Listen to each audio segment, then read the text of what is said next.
Hello, and welcome back to another episode of No Niche Zone. I'm your host, Priscilla Davies, and happy Black History Month, y'all. I want to say happy Black History Month, especially to my to my fellow Blacks. Am I the only one that gets a shiver down me timbers whenever a non-Black person, especially a white person, calls us Blacks, hard S? I just stop, halt, rewind, think again. I just need you guys to not do that. Please. It sounds so bad. And it always just, anytime somebody calls me, says the Blacks or talks about Blacks, it's just like a red flag goes up and I'm side-eyeing you because I think you're probably an undercover racist, okay? So yeah, if you're a Caucasian especially, don't refer to Black people as Blacks. Refer to us as Black people. Even if you're saying whites, great. Asians, great. That works for Asians, because we're talking about a literal ethnicity, okay? That works. We're talking about literal people. But when we're talking about race, like actual race, I know Asian is a race, but I'm talking like white, Black race. Like, guys, don't call Black people Blacks, please. So that was my rant at the top of the podcast. Thank you for being here for that. We have, as usual, so much to talk about, so you know I'm about to just jump right in. Let's start with some politicking with Priscilla. Now, y'all know I do not like talking about this man at all, okay? But I do talk about him because I think it's important for us to keep an eye on this fool because he is a genuine threat to this country, okay? Some might say a genuine threat to democracy, but let's be real. America's not a democracy. That's a discussion for another day, okay? But I think it's important for us to keep an eye on this person because they really are in the process of trying to destroy this whole entire country and all of us right along with it. And of course, I'm talking about presidential nominee Donald J. Trump. Yeah, you knew it. You already knew it. So I think it's important for us to keep an eye on him because he really is out here trying to be a dictator, y'all. If you're not paying attention, then you're really fucking up because this guy has designs on this country and dragging all of us down with it. So while I try to keep him out of my like regular everyday, media rotation, I still like to keep my ear to the ground. And so previously, we talked about his indictments, his 4 indictments, 91 charges, okay, against him. We talked about that on a previous episode. I want to say maybe episode 2, maybe episode 3. Go back and check it out if you want to know exactly what's going on. Again, you should be keeping abreast of this situation because a lot is on the line here. So we broke down his 4 indictments and 91 charges. 4 indictments, 91 charges. No, 91 indictments. No, 91 charges, 4 indictments. Weird. Yes. Okay. Yes. My engineer is trying to fact check me. But look it up. Yeah, no, it's 4 indictments, a total of 91 charges. I mean, 91 indictments would be insane. That would be madness. And I mean, if anybody could pull it off, it would be him. It would 100% be him. So while my engineer is looking that up, so yes, we talked about his indictments, his 4 indictments, but those are not Donald Trump's only legal concerns. Donald Trump is also being sued by multiple people, and he recently lost one of those lawsuits. And I want to talk about how these lawsuits are impacting his finances, because that's another aspect of this whole entire situation. When the fact that these prosecutors have charged him with 91 charges, what, did you find it? Okay, the fact that they have charged him with 91 charges, 4 different indictments, lets you know something plain and clear, and that is they're throwing the book at his ass.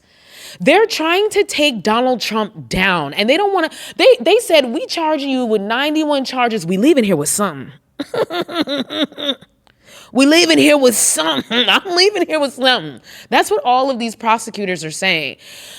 And the other side of that coin is the financial aspect. This fool is getting sued out the wazoo and for extraordinary amounts of money. And I want to talk about one of these cases because I was right, because he recently lost one of these cases. Some of you might have heard of the E. Jean Carroll case. E. Jean Carroll was a former Elle magazine advice columnist, and she accused the former president, Donald Trump, of sexually assaulting her in late 1995 or early 1996 in a Bergdorf Goodman department store dressing room in her memoir, What Do We Need Men For? A Modest Proposal. Girl, I love this title. What do we need men for? A Modest Proposal. I haven't read it, but I'm already interested. So she accuses him of this, and Trump goes to deny her accusations, going so far as to tell the White House reporter who first brought this up, quote, I'll say it with great respect. Number one, she's not my type. Number two, it never happened. It never happened, okay? End quote. Oh, God, I just am looking forward to the day that we start teaching about sexual assault awareness in like school, like the way we're supposed to be getting sex ed and stuff. Because I think it's important for us to understand and make sure that everybody understands that sexual assault is not about whether you're attracted to somebody. It is about power and control. It has nothing to do with whether or not she was your type. Because that's not what it's about. It's about you exerting your power and control against a woman in the middle of a goddamn department store. So after he said that, Carroll was like, oh, really? I'm going to sue you for defamation in a New York State court in Manhattan. And so after she sues him for defamation, what does Trump do? He goes on to keep yapping, and he repeats his denials of Carroll's claim on his Truth social media website, you know, his personal social media website, which I ain't even hating him for, because honestly, I would create my own website too. I would too so I didn't have to deal with these fools either. But on his Truth Social, he calls the, quote, Ms. Bergdorf Goodman case, quote, a, quote, complete con job, a hoax, a lie, and a complete scam, end quote. And he says that he had not known that, he says that Carroll was again, quote, not his type. When he got deposed in Carroll's first lawsuit, when he had to sit for his deposition, he again denies the claim and then calls her mentally ill. So what did she do? On November 24th, she filed a second lawsuit, accusing Trump of defaming her even more. And she also accused him of battery under the New York Survivors Act. We talked about that on this podcast too. That's the same act that got Diddy, that got Axl Rose, that got Governor Cuomo and a whole bunch of other people. Go back and check out those episodes. So under that, she was able to add this charge of battery in addition to a second charge of defamation. So under this New York Survivors Act, she was able to add battery as one of the charges, in addition to charging him for defamation a second time, okay? And so the first trial started on April 2023. And a verdict was found in May of 2023, and they found Trump liable for sexually abusing and defaming Carroll, and they ordered him to pay $5 million in damages. Okay? So they found him guilty for sexual abuse. They said, you're liable. A jury listened to the case, listened to the details, and said, you did that shit. And they said, you are also defaming her character as well.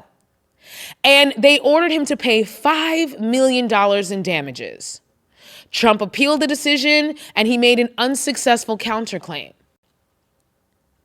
But did that stop Donald Trump from continuing to yapper his trapper?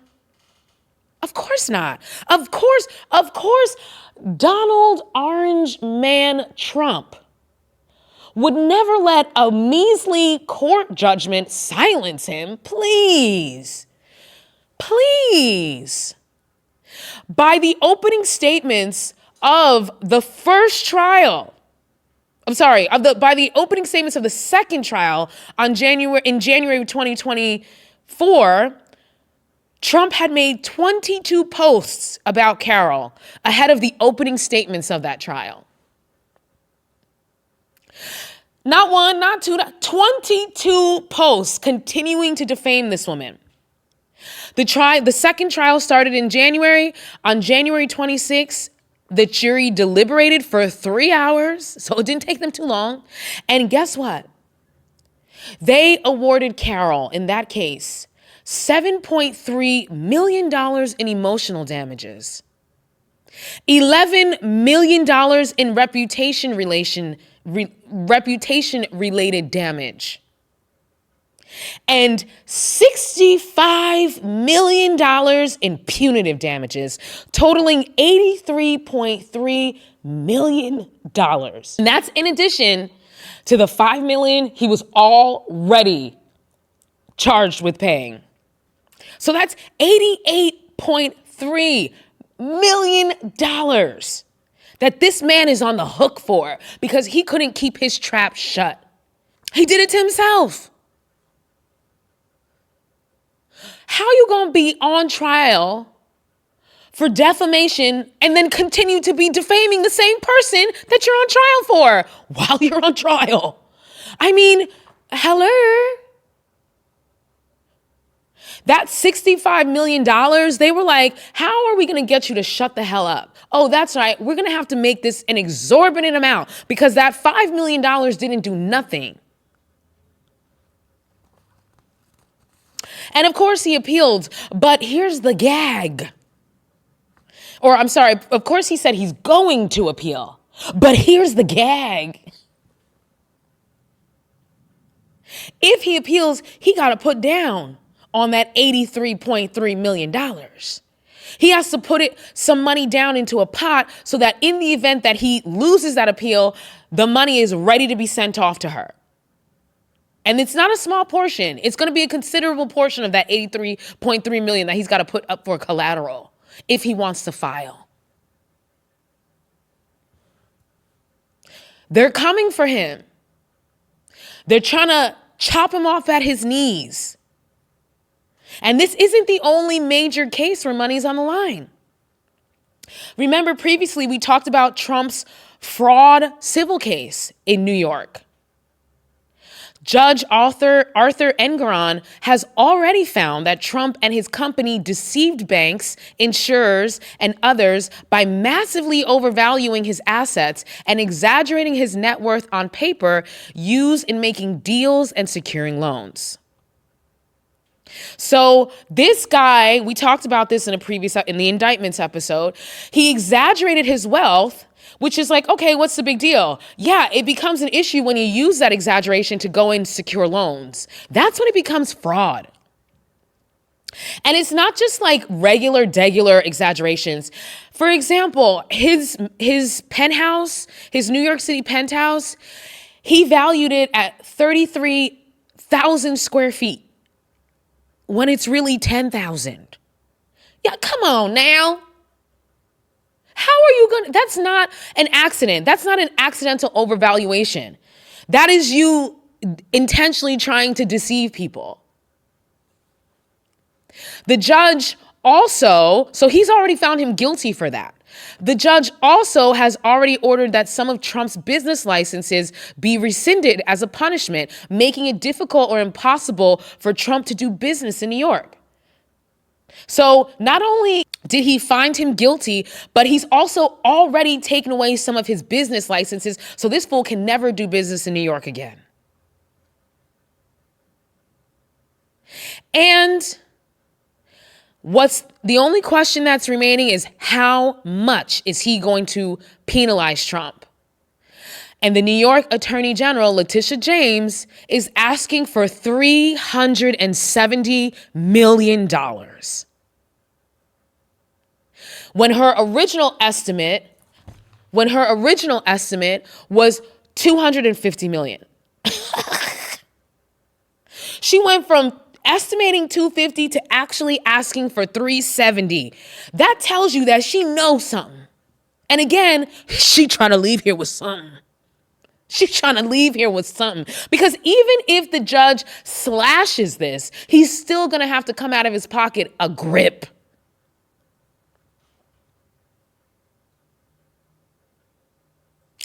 So that's 88.3 million he's already on the hook for. Plus another 370 million he might be on the hook for. And it doesn't end there, guys. He's being sued by multiple January 6th Capitol Police officers who were there during the insurrection. So if those cases go through and this 370 million goes through, he's fucked. They're coming for his money, his paper, his Skrilla, his dough, his cheese, his bread, his racks, his stacks, his bands, his coins. I was like, how long can I keep this going? That cream. They're trying to take him out. They're trying to leave here with something. 91 charges. 4 indictments. Already lost an $88.3 million judgment in a civil suit. A $370 million judgment hanging over his head. And other suits. They are trying to disable Trump and the Trump empire and organization. And it's working because guess who stopped talking about E. Jean Carroll? As soon as that $83.3 million judgment went through, he stopped talking about old girl, despite the fact that he's been talking about her nonstop.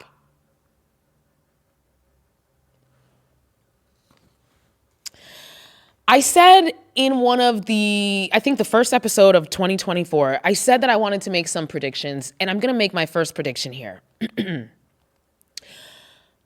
Donald Trump is done.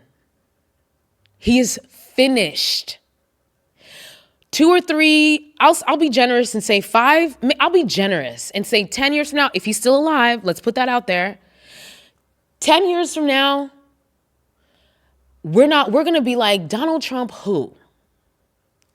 He's probably going to do a little jail time. He might get lucky. He might get lucky by the skin of his teeth, but he's probably going to do some jail time. And when he comes out of jail, he's going to have no freaking money. They're bankrupting him. So he can not fuck with anybody else. And he's going to be a has-been nobody. And we're going to be like, you remember when that motherfucker was terrorizing us? And now look. He'll never be able to do business again. And once all that money is gone and all of that clout is gone, all of them supporters and MAGA hats, they're going to be gone too. Mark my words. Mark my words. All right, let's switch gears. And guys, y'all know I was going to talk about this because the internet has been set ablaze. It's literally been lit on fire. I'm sure you've heard about the infamous rap beef happening between Megan Thee Stallion and Nicki Minaj. Now, I don't know really where this started. I don't think anybody really knows where this rap beef started. It's still kind of a bit of a mystery, okay? But I want to go through a little bit. Some people do say that this beef started when Megan decided to collab with Cardi back in 2020 on the infamous WAP, which stands for wet ass pussy. I need to stop. I need to focus. I need to stop and focus. Okay. So At the top of 2021, Minaj and Megan reportedly unfollowed each other on Instagram. And as rumors circulated about their fallout, fans speculated that the two rappers were trading disses at each other, though neither name-dropped the other throughout their beef. Minaj dissed Megan when she dropped Seeing Green in May 2021 with the line, "These bitches thirsty, I can see why they alcoholics," end quote. And some believe that Megan responded in June 2021 in Thought Shit when she rapped, quote, "I'm the big homie, but I ain't the oldest. Bitch dry hating trying to get noticed. Man, ain't nobody come to see you, Otis." Oh, ouch. I feel like this is the theme between this beef. It's like Nicki drops something that says, "Oh, you're thirsty. You must be an alcoholic." And she comes in here and just slices and dices. She said, "I'm not the oldest. You dry hating to be noticed. Nobody came to see you, Otis." Whoo, lyricism, baby. Fans also suspected that Megan alleged that Nicki was addicted to pills on her 2022 album Traumazon. Quote, "Feeling yourself, put down them perkies" on the song Gift and a Curse. Minaj added fuel to the fire in a September 2022 episode of her Queen radio show. The 41-year-old rapper accused Megan of forcing her to drink alcohol and suggesting that she can get an abortion while she was pregnant with her son in 2020. Quote, "Imagine," this is Nicki, "imagine telling someone,"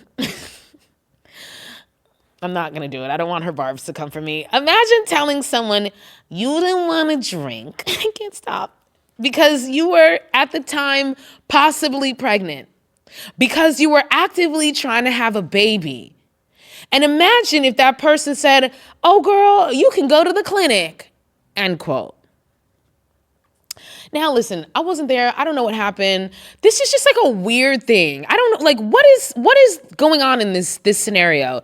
So y'all are out drinking and you tell someone that you're thinking about having a baby, you don't want to drink that, and she's like, "Oh, you can just go to the clinic, girl." And now, like, you hate her for that? I mean, I don't have kids, so maybe people with kids can chime in. Maybe you might feel a certain type of way if you're, really gung-ho about having a child. But to me, it just sounds like a bad joke. It sounds like bad dark humor. That should have just been like, "Ooh, girl, no, that's, don't." Instead of it turning into like a beef? I don't know. So Minaj continued and suggested that Megan didn't like her post or congratulate her when she posted about her pregnancy and only sent flowers after seeing that Beyonce sent her flowers. Quote, "I didn't even let them shits in my motherfucking house," end quote, she said. And when fans alerted Megan of the accusations, Megan responded on Twitter with one word: lies. I don't know, we weren't there, but this is what we're hearing the beef is coming from. And then Minaj apparently dissed Megan on wax again when she dropped Red Ruby to Sleaze, where she raps, quote, "700 on them horses when we fixin' to leave. But I don't fuck with horses since Christopher Reeves." Obviously taking a jab at Megan the Stallion, right? She also said, "Dorito bitches mad that they nachos," which they think is a dig at Megan's partnership with Frito-Lay. I mean, the levels, okay? And then she said that 40 cal make them dance like a go-go, end quote, which was referencing the incident in which the now in prison Tory Lanez shot Megan in the foot. And there were reports released that Lanez had said, quote, "dance bitch," while shooting Megan in the foot. And this is where, oh God, we're going to talk about this, but this is where Nicki loses me. Like, I'm sorry. We're just going to continue. I'll get into it. In September 2023, in Bongos, Megan's second collaboration with Cardi, fans believe that Megan was talking about Nicki Minaj when she said, quote, "Hoes pop pills, but I'm the one they can't take." Ooh. I mean, Meg got bars. I mean, she's just slapping me. If somebody said about me, I'd be like, "Excuse you, bitch?" Now I see why Nicki's that mad, because I would be angry too. I mean, she's hurting my feelings, and it's not even about me. So Minaj then came back and took a more obvious jab. Now, this is where shit started turning from subliminal messaging to direct hits. And she took this jab on FTCU, Fuck the Club Up, right? From her Pink Friday 2 album, in which she said, quote, "Stay in your Tory lane, bitch," end quote. Referring again to the Canadian rapper who's serving 10 years, which, by the way, I'm so fucking happy that you're serving 10 years, Tory Lanez. You freaking deserve it. You really do. I'm glad. Enjoy that decade of your life for being a fool. I mean, so stupid. So again, another line where it's like, girl, what's the joke here? Help me make it make sense. Is the joke abuse? Is the joke men beating up women? Is that the joke? Because I don't get it. And then all hell broke loose. On January 26th, the Houston rapper dropped hiss and spit the infamous line, and I quote, "These hoes don't be mad at Megan. These hoes be mad at Megan's Law." Ooh-wee. It hurts my insides. Woo! I mean, I've heard this line a million times and it's still a gut punch every time I hear it. That's how you know Megan ate on this one. Yikes! Of course, this is in reference to Nicki Minaj's husband, Kenneth Petty, who is a convicted sex offender. He pled guilty to attempted rape in the first degree in 1995, and his name is on California's registered sex offenders list. And of course, Megan's Law is a sex offender's law. Yikes. I mean, the levels, the double entendre, the Megan and Megan. I mean, come on. It's too good.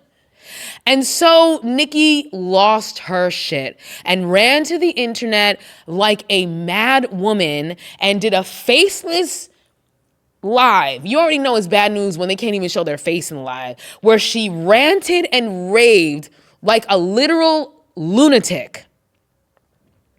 Nonstop. And then continued over the whole entire weekend. She called Megan a fragment, quote, fragment foot bitch. And then Nicki went to hell with this beef. She said, "You want to go into the gutter? I'm going to meet you in hell." And oof. And then she claimed that Meg, quote, lied on her dead mama, end quote.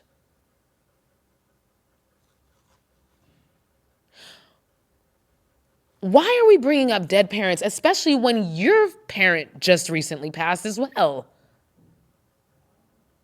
This is the thing that bothers me about people who are a lot of bark but no bite. It's like they don't think of the big picture. How are you gonna make fun of someone for something that you yourself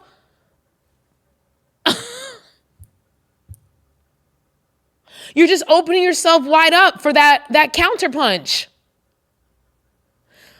The people who lose their mind, emotional, that's that fire energy. She's a Sagittarius, y'all.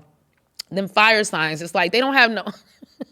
I love me. Now listen, I'm an air sign, and you know, air signs and fire signs, we like this, okay? But really, you guys need help. You guys are like fire when it comes to emotions, and this is exactly what we're seeing here. So she decides to drag in Megan's dead mother, which I think was just like everybody just was like, whoa, we don't want to be a part of this. And it got freaking worse, y'all. Because then she came out with a song called Bigfoot. Because one of her jokes against Megan is that Megan the Stallion has big feet. Whoa, what a joke. What a diss. A tall person having big feet. There was a TikToker, I can't remember her name, but she was like, what is the joke here? Balance? Well done, girl. Well done, girl. I stitched that video, by the way, if you want to see it on my TikTok. But she came out with this song, and it is like, I think it's 4 minutes of unhinged madness.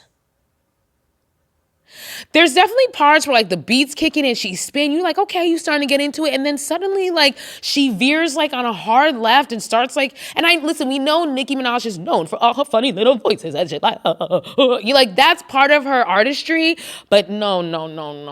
This was next level. This was spiraling. And then, as if it wasn't bad enough, she took the last minute of the song, a whole 60 seconds, maybe even longer. She took a whole minute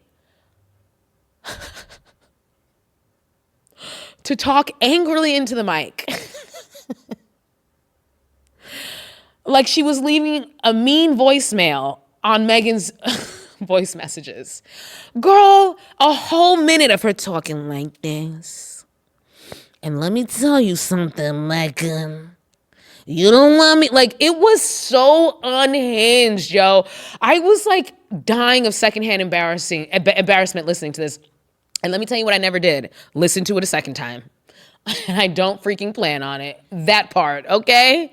And I do not freaking plan on it because it was a goddamn mess.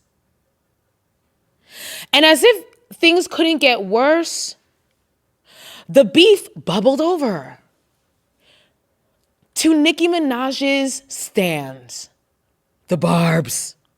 And for those who don't know about the Barbs, they are basically like a vicious group of super fans of Nicki Minaj who go around destroying people's lives on the internet, who dare to speak out against their queen, their evil queen. Oh my God. I can't post this because they're gonna come for me. They started going on a doxing frenzy. I mean, they just like machete, just dox, just like a machete in a sugarcane field. Okay? Just dox the hell out of people. And it just became a bloodbath. What do you guys think about doxing? What are your thoughts on doxing? First of all, you know that doxing is not illegal, okay? Because essentially doxing is the act of putting out people's personal information, their address, their phone number, but this personal information is essentially public information. Like in order for them to get it, they had to access it, and the only way they could is because it is public information. Y'all remember back in the day, the phone book? Like it was just there. People could just know, you know? So it's not technically illegal, but in certain states, they have made motions towards making it illegal, and also making the consequences or the outcomes of doxing. So if someone gets hurt or something bad happens, property is destroyed, they've made that illegal as a result of doxing. And some states also have made certain sectors illegal to dox, like education and healthcare. You can't dox healthcare workers. But overall, it's not illegal. And, you know, on the one end, you know, I feel like doxing is appropriate for like politicians, you know, because whenever they're not like doing what they're supposed to be doing for the people, yeah, people are supposed to show up at their freaking houses and protest. I said protest. I didn't say bust nobody's windows. I didn't say light nobody's house on fire. You know, I didn't say don't do that either. That's for the later stages of the revolution, okay? But at this stage, you know, I think it's appropriate, and I think that it is an effective tool to get, you know, big companies who are out there destroying the planet and dumping oil into things. Yeah, we should dox CEOs who are doing shit like that. But doxing people over a rap beef? Imagine back in the day when Jay-Z and Nas imagine doxing somebody over the Jay-Z and Nas beef. What are we doing, guys? That shit doesn't make any sense. It's like you're going too hard here. And y'all found the right ones, because a lot of the people that you dox have turned around, and a lot of y'all are going to get sued. Some of y'all gonna catch some RICO cases, and Nicki's gonna be at the top of that RICO case. If you don't know what a RICO case is, go back. We talked about RICO cases on this podcast because Donald Trump is getting taken down with a RICO case as well. Some of y'all are gonna get got, and so is Nicki, because she sends them out. She tells the Barbs to go. They even got so bad that they put out Meg the Stallion's dead mother's graveyard address. I mean, how low can you go?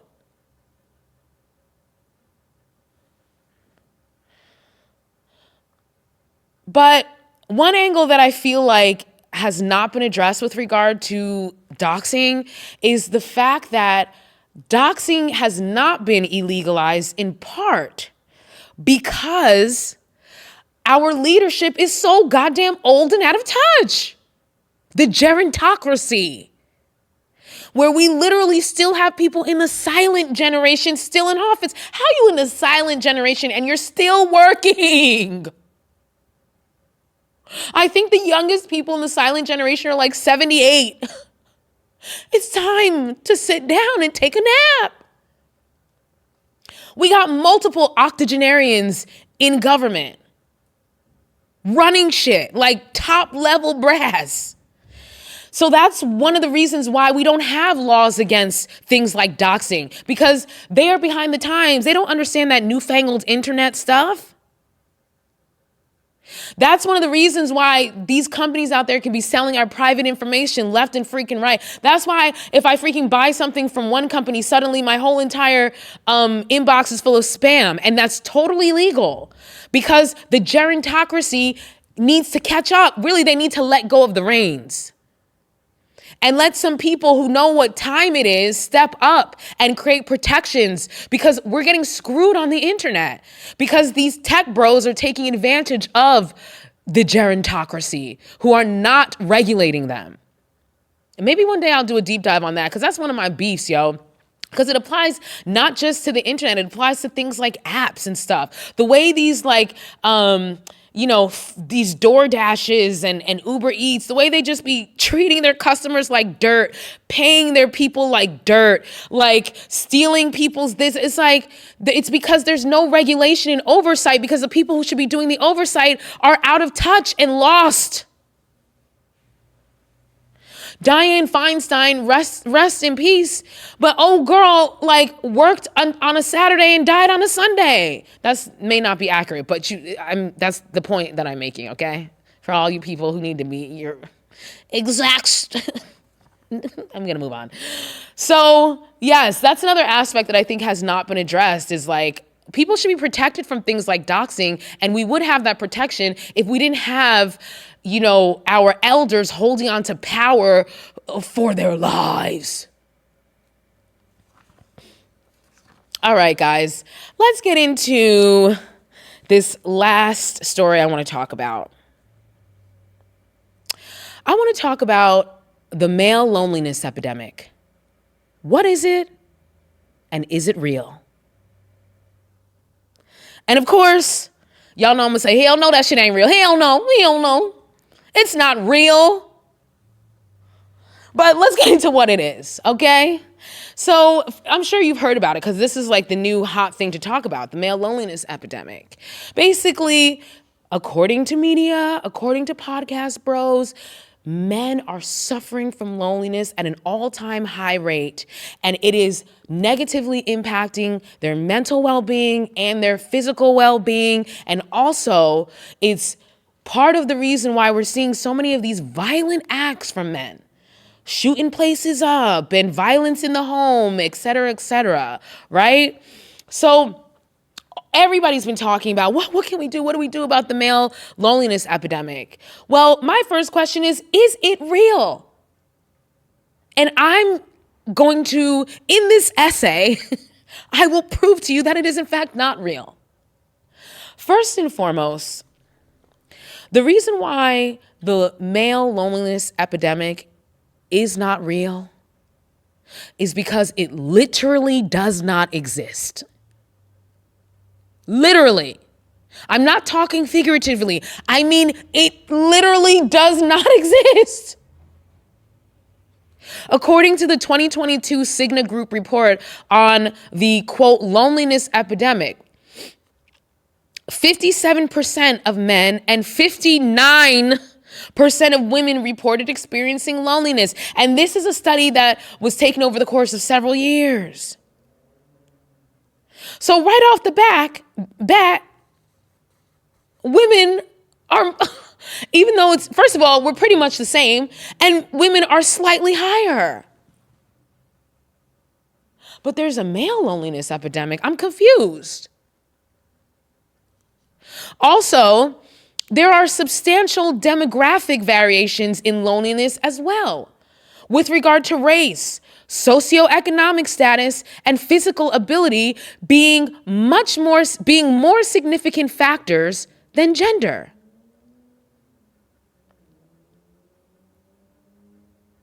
So, race is more of a factor in loneliness. Your socioeconomic status, your physical ability is more of a factor in loneliness than gender is. So now male loneliness done got dropped by like 17 different things. Women are experiencing more loneliness than them, and people who are differently abled are experiencing more loneliness, people with different socioeconomic statuses. So where is the epidemic? It don't even exist. It's a misnomer. So why is it framed like this? Well, because when the media says male, you know who they're talking about, right? They're talking about cishet white men. When they say men, they don't give a damn about no Negro man. They don't care about Asian men. They're talking about cishet white men. And of course, any little thing affecting cishet white men is an epidemic. Why? Because cishet white men are entitled to whatever the hell they want. So if they're feeling a little bit lonely, then it's an epidemic.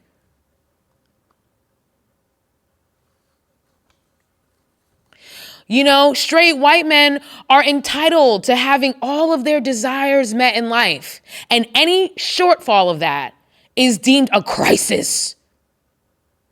What's another reason why the male loneliness epidemic is a myth? Who's supposed to fix it? Who's supposed to fix it?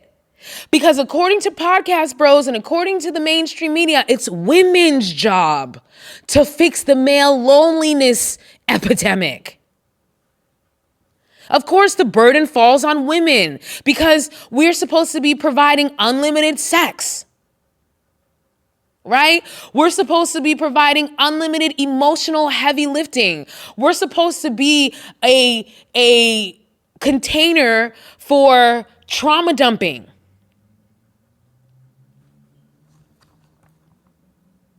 It's not the men who are supposed to fix it, it's us. And lastly, why is the male epidemic fake? Because, in my opinion, when cishet men are saying lonely, they feel lonely, they have a skewed definition of what loneliness means. When they say that they're lonely, when we're talking in reference to women, when they say that they're lonely, what they're really saying is like they're missing women like they miss their favorite tool or their favorite toy. What they're saying is that they're missing what a woman can do for them. They're missing out on the free labor. They're missing out on the free punani. That's what they're missing. When they're like, it's when they're like, you know, eating nasty food that they cobble together or spending a bunch of money on food. And in their mind, they're like, man, if I had a wife, I would have somebody to cook for me. I'm so lonely. When they have to do their laundry, man, if I had a wife, I would have somebody doing my laundry for me. I'm so lonely. When they're horny and they want to poke on something, man, I'm so horny. If I had a wife, I could just have, because you know, whether she's into it or not does not matter. That's his wife. She's supposed to be available for him. If I had a wife, I could be having sex right now. Man, I'm so lonely. And even when they say that they're seeking intimacy and connection with a woman, What they really mean is, I'm looking for someone I can trauma dump on. I'm looking for a container for all of my emotions because I can't share them anywhere else. I have no connections, no intimate relationships with men. I have no intimate relationships with anybody except for the women in my life. And so I burden them unnecessarily. So when I say I'm looking for connection, what I really mean is I'm looking for someone to listen to all my problems.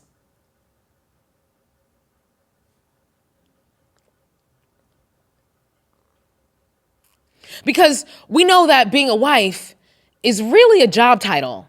It's not a label, right? We know that, right? Being a wife is a job with real job specifications. A wife is there to take care of the house. A wife is there to take care of the children. Her job description is being her husband's cheerleader, taking care of him, doing the laundry, being a nurse, being a therapist, being a personal assistant to her husband and her children, being a chauffeur. It's a job. You know, back in the day, you know those movies, those like olden time movies? I used to be so like weirded out when like there would be those scenes where like the guy has children and his wife just died and he goes and knocks on some random dude's house and he's like, "Well, sir, I'd like to marry your daughter. I have 3 children. I reckon I'd be a good husband for her." And the dad is like, "Okay, here she is." Because he's not looking for love. He's looking for someone to come and take care of his children. It's a position to fill. It's a job title. I do think that the male loneliness epidemic does point to something that is worth talking about, though. And that is men's incapability of making close connections with other men and other women other than their female partners, especially with other men. Having connection and intimacy, having support systems, because unfortunately, we women, we are the ones that are impacted by men not having that because we get the burden. They come into our nail salons and shoot up our nail salons when they feel like they're not getting what they deserve. They abuse us in our homes when they feel like they're not getting what they deserve. So it is not women's job. It's men's job. But I do still think it's an important conversation to have. But we have to be careful about how we're framing that conversation.